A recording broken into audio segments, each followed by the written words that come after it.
আসসালামু আলাইকুম। আশা করি সবাই ভালো আছেন এবং সুস্থ আছেন। আমরা যখন লাইভ ক্লাস বা প্রজেক্ট বেজ কাজগুলো করি তখন কিন্তু আমাদের সবগুলো টুল সম্পর্কে জানা, সবগুলো টুল সম্পর্কে আইডিয়া নেওয়া সেই সুযোগটা ওইভাবে হয় না।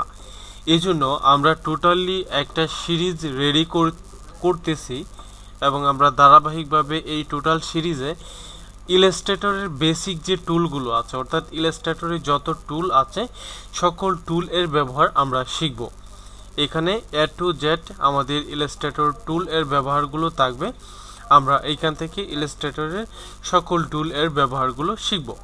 তো সেই ক্ষেত্রে প্রথমত আমি ইলাস্ট্রেটর সফটওয়্যারটি ওপেন করে নিয়েছি। আমি এখানে ইলাস্ট্রেটর 2020 ব্যবহার করেছি এবং ইলাস্ট্রেটর টুল এর ব্যবহার এটা নিয়ে টোটালি আমাদের একটা ভিডিও আছে। আমরা ধারাবাহিকভাবে এই ভিডিওতে ইলাস্ট্রেটরের সবগুলো টুল নিয়ে আলোচনা করেছি, যেটা আমাদের প্রিভিয়াস ভার্সনগুলো ছিল। তবে আমরা নতুন ভার্সনে সবগুলো টুল আরও সূক্ষ্মভাবে বোঝানোর চেষ্টা করব। প্রথমত আমি ক্রিয়েট নাও এই অপশানে ক্লিক করলাম। ক্রিয়েট নাও এর উপর ক্লিক করার পর আমরা এইখান থেকে কি করব, একটা যে কোনো সাইজে আমি একটা পেজ ওপেন করছি, যেহেতু আমরা বেসিক বিষয়গুলো জানবো, টুলগুলো জানবো। আচ্ছা, আমি একটা সাইজ নিলাম এবং এইখান থেকে দেখেন আর্টবোর্ডে ক্লিক করে এটাকে বড় ছোট করা যায়। আচ্ছা, প্রত্যেকটা বিষয়ে কথা হবে, তো আমরা ধারাবাহিকভাবে আলোচনা করি। প্রথমত আমরা এখানে যে টুলটা নিয়ে আলোচনা করব সেই টুলের নাম হচ্ছে, আমরা যদি এটার উপর নেই তাহলে এখান থেকে দেখতে পাবো সেই টুলটার নাম হচ্ছে রেক্ট্যাঙ্গেল টুল, অর্থাৎ এটার শর্টকাট কি হচ্ছে এম। আমি রেক্ট্যাঙ্গেল টুল, এবং এইটাকে আমরা যখন এই যে একটা রেক্ট্যাঙ্গেল টুল তৈরি করলাম, এটার এইখানে যে কালারটা আছে এটাকে বলা হয় ফিল কালার, এবং এইখানে যে কালারটা আছে এটাকে বলা হয় স্ট্রোক কালার। আমরা যখন ফিল কালারের উপর ডাবল ক্লিক করব, এখান থেকে আমাদের টোটাল কালার প্লেটটা চলে আসবে। আমরা এই টোটাল কালার প্লেট থেকে আমরা যে কোনো একটা কালার সিলেক্ট করতে পারি। আচ্ছা, এই যে এখান থেকে আমরা কালারটা সিলেক্ট করলাম, এইটা হচ্ছে আমাদের ফিল কালার, অর্থাৎ আমাদের ভিতরে যে কালারটা এটা।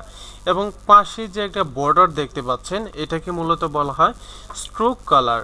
আমরা যদি এটাকে সিলেক্ট করে এই যে অপশানটা এটাকে বলা স্ট্রোক, আমরা যদি এই স্ট্রোকে অন্য একটা কালার করে দিই তাহলে দেখেন এটার পাশে অন্য একটা কালার চলে আসছে। তবে সেই কালারটা কেমন হয়েছে, আমরা বর্ডারটা একেবারেই সরু সেই জন্য দেখতে পাচ্ছি না।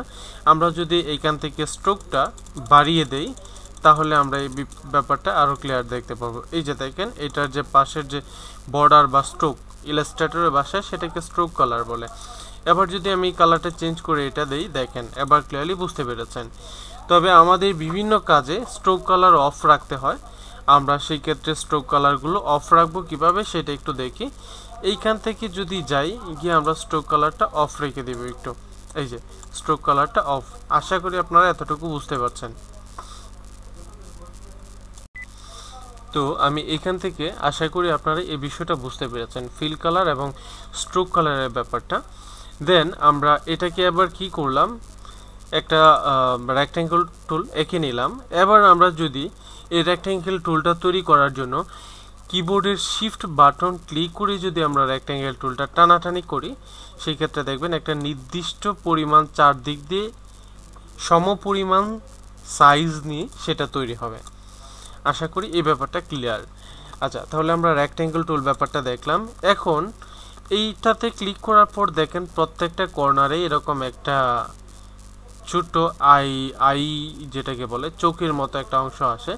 আমরা যদি এটাতে ক্লিক দিই দেখেন চারদিক থেকে এটা কি হয়ে গেছে, একটু মানে একটু রাউন্ড হয়েছে। এটাকে যদি আমরা সর্বোচ্চ দিই তাহলে ফাইনালি এটা ইলিপ টুল হয়ে গেল। কি হয়ে গেল, একটা ইলিপ টুল তৈরি হয়ে গেল। এই যে দেখেন, এই যে এটা একটা ইলিপ টুল তৈরি হয়ে গেছে। আবার এই যে আমরা এটাকে রেক্ট্যাঙ্গেলে নিয়ে গেলাম। তাহলে আশা করি এখান থেকে এই ব্যাপারটা একটু বুঝতে পেরেছেন। আচ্ছা, এখানে আমাদের আরেকটা ব্যাপার হলো, আমরা যদি শুধু এই কর্নারটাকে একটু বাঁকাতে চাই বা রাউন্ড করতে চাই, সেই ক্ষেত্রে আমরা এই কর্নারটার উপর নিয়ে মাউসের একটা ক্লিক করব। ক্লিক করে তারপর আমরা এটা ধরে টান দেব। দেখেন এখন শুধুমাত্র সেই অংশটাই কি হয়েছে, রাউন্ড হয়েছে, এবং কন্ট্রোল জেড দিয়ে পূর্ব অবস্থায় ফিরে যেতে পারি। এখন আমার প্রয়োজন এই অংশটা এবং এই অংশটা, এই দুইটাকে রাউন্ড করব, বাকিগুলো বাদ। তাহলে এটাতে একটা ক্লিক, দেন শিফট ক্লিক করে এখানে আরেকটা ক্লিক করব। তারপর আমরা এই দুইটাকে হালকা একটু টান দিব, একটাতে টান দিলেই যে দুইটা কিন্তু এখন চেঞ্জ হয়েছে। দেন এই যে আমরা যদি আবারও দিই, এই যে এটাকে, এই যে এখন কিন্তু সম্পূর্ণটা হয়েছে। আশা করি এই ব্যাপারটা ক্লিয়ার। যে দুইটাতে আপনি কাজ করবেন সেই দুইটাকে এভাবে টানাটানি করবেন। যেমন এই যে আমি এখান থেকে এটাতে একটা ক্লিক দিলাম, শিফট ক্লিক করে আবার এখানে একটা ক্লিক দিলাম, এই দুইটা কি সর্বোচ্চ ছোট করলাম। দেখেন এই যে এটা একটা পাতার মতো শেপ হয়ে গেছে, দেখতে পাচ্ছেন? এটা কিন্তু একটা রেক্ট্যাঙ্গেল ছিল, সেই রেক্ট্যাঙ্গেলটাকে আমরা পাতার মতো একটা শেপে নিয়ে আসছি। আচ্ছা, আশা করি আপনারা এই ব্যাপারটা ক্লিয়ারলি বুঝতে পেরেছেন। আচ্ছা, এবার এটার ভিতরে দেখি আমাদের আর কি কি টুল আছে। রেক্ট্যাঙ্গেল টুল, ইলিপ টুল, পলিগন টুল, স্টার টুল, লাইন টুল, রাউন্ডেড রেক্ট্যাঙ্গেল টুল। আচ্ছা, আমরা রেক্ট্যাঙ্গেল টুল, যেটা আমরা রেক্ট্যাঙ্গেলের টুলের ব্যবহারটা আশা করি শিখতে পেরেছি। নেক্সট ক্লাসে আমরা অন্য আরেকটা টুল নিয়ে আলোচনা করব।